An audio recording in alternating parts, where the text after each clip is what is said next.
From the station with the most local news in our West Michigan, Fox 17 News at 10 starts right now. New video shows the moment two Grand Rapids police officers shot a man during a call this weekend. Chief Eric Winstrom released it at a press conference this afternoon. Fox 17's Marisa Oberly joins us in studio to break down the footage. Marisa? The chief believes that 19-year-old will make a full recovery. In the body-worn and dashboard camera footage we saw, he charged after one of those officers with a box cutter. Now, before our story airs, we do want to warn viewers that some may find it difficult to watch. Don't touch anything. What do you have?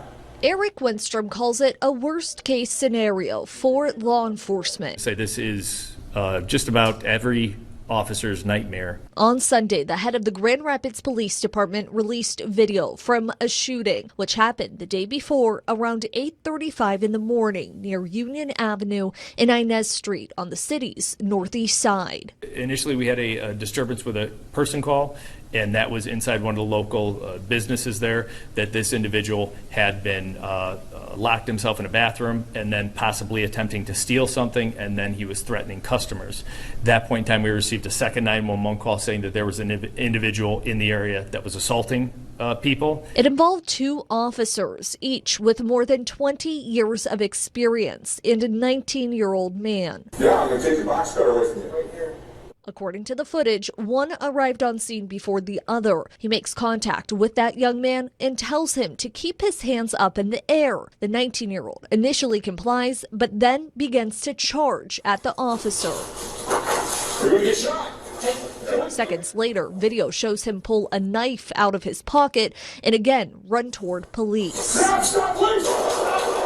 In total, he fired 3 shots, 2 of which Winstrom says hit the man in the chest and stomach. Less than a minute later, the second officer arrived, and as he did, the 19-year-old got back up. Watch crossfire, watch crossfire.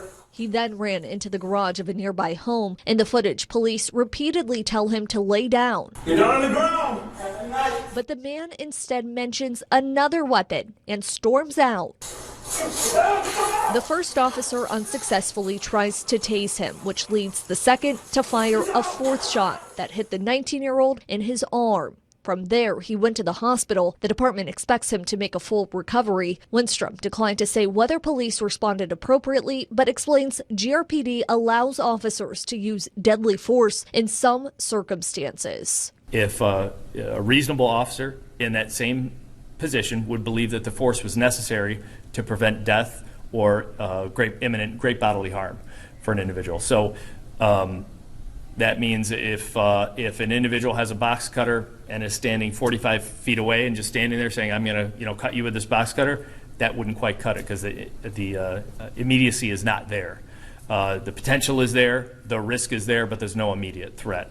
So it's a balance of, did that person actually appear to have the ability and the intent to cause that harm in the officer's mind? Did that officer really believe that this person had the capability and the intent to harm him? The department placed those officers on administrative leave after the shooting, and Michigan State Police is now investigating, all of which is normal when something like this happens. Winstrom noted that he did not think MSP ultimately found a knife at the scene, and that their detectives are looking into whether mental health issues or drug use played a role in the incident. We, of course, will keep you updated both on air and online as we learn new details. Reporting in the studio, Marisa Oberly, Fox 17 News.